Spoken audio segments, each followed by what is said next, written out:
Hi, welcome back and welcome to the start of a short series. We're going to be turning this cord of wood, you can see the sort of thing you might find on a wood pile ready to go on the stove.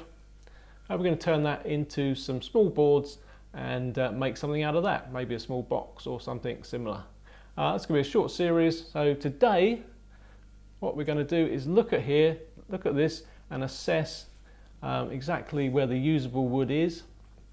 We don't want to have anything that's going to be too difficult to work with, so we want to get rid of any of the rubbish. And I'll show you how we break it down. So let's get started. So taking a closer look, you can see this has come out of a log. Obviously we don't want to use right up to the edge where the bark was, so we'll be taking some of that away later on.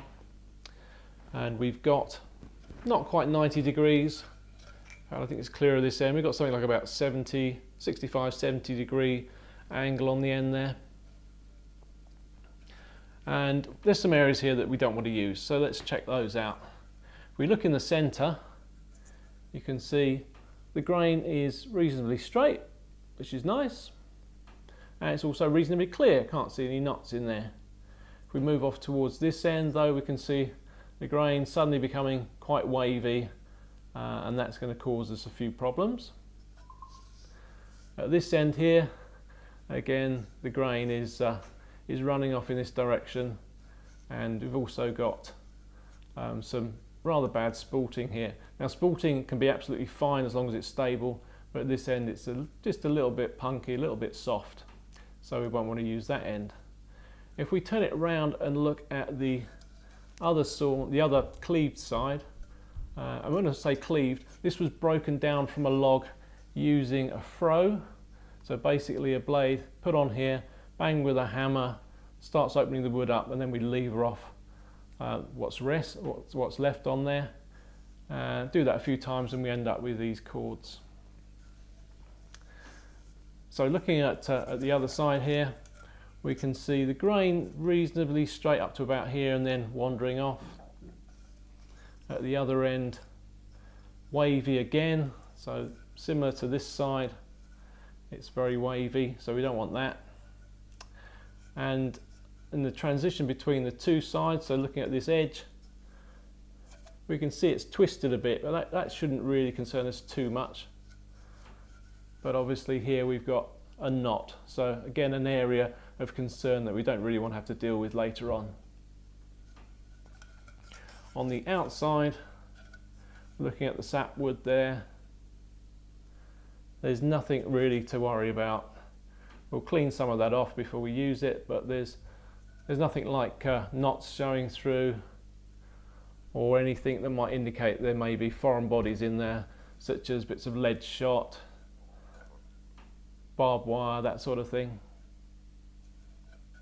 So if we go back to the faces, I think we need to take off this wavy bit. So on this face we really want to end up about there. Look at this face, yes, about there as well. And at the other end, well, we definitely want to get rid of the knot. We can see some waving going on here, so probably that's as long as we want to go. And round here, probably even want to come back a little bit further. Now when I break this down, I'm going to do it a little bit longer than that, so I'll allow a bit of extra material at both ends. That'll be useful for clamping later on. We don't have to worry about putting any marks in there. Now how are we going to cut this down? In the workshop, if I'm working on something like this, then I tend to use a bow saw. I've got a small bow saw here in the workshop, and this one copes with about anything that I have in the workshop, and you can get bigger bow saws if you're working on larger items outside. Now the other thing that I didn't mention about this piece of wood is this has been well dried, and it's also been in the workshop now for probably close on a year, so it really is it's lovely and dry.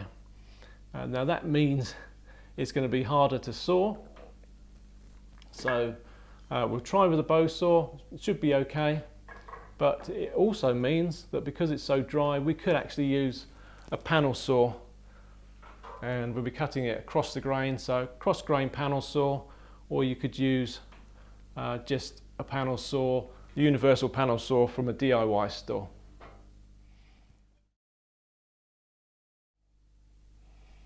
To support the wood when I'm sawing it, I'm going to use these mortising stools. They're small saw horses. They're my design actually, and if you want to build similar ones, or if you're just a beginner yourself, if you know a woodworker who's friendly, he may build you a pair for yourself. They're very handy. They interlock, the legs interlock like so, and we can splay them a bit and put the log wedged in between the two tops. That's what I'm going to do here.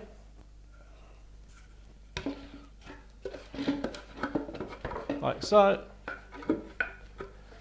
And with my foot on top, that should be enough to hold things in place. My saw mark is close to the edge of the bench. Just move it out a little bit.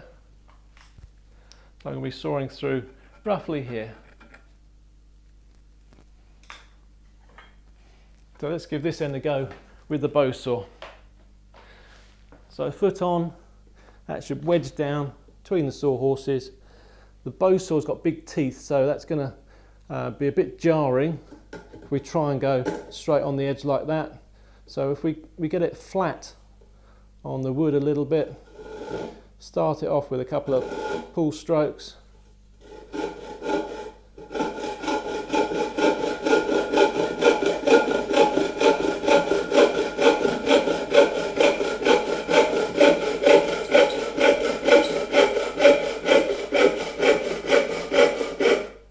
Now I also said we could have used the panel saw because this is nice and dry. So just to show that, let's finish this off with the panel saw.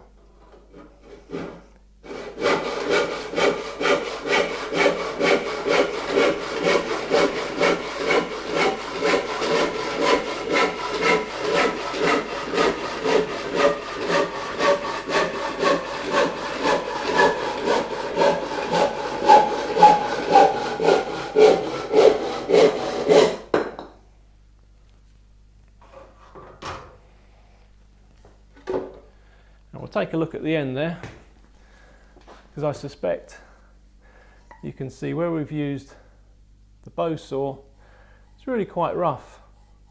It doesn't matter because we're not going to be using this.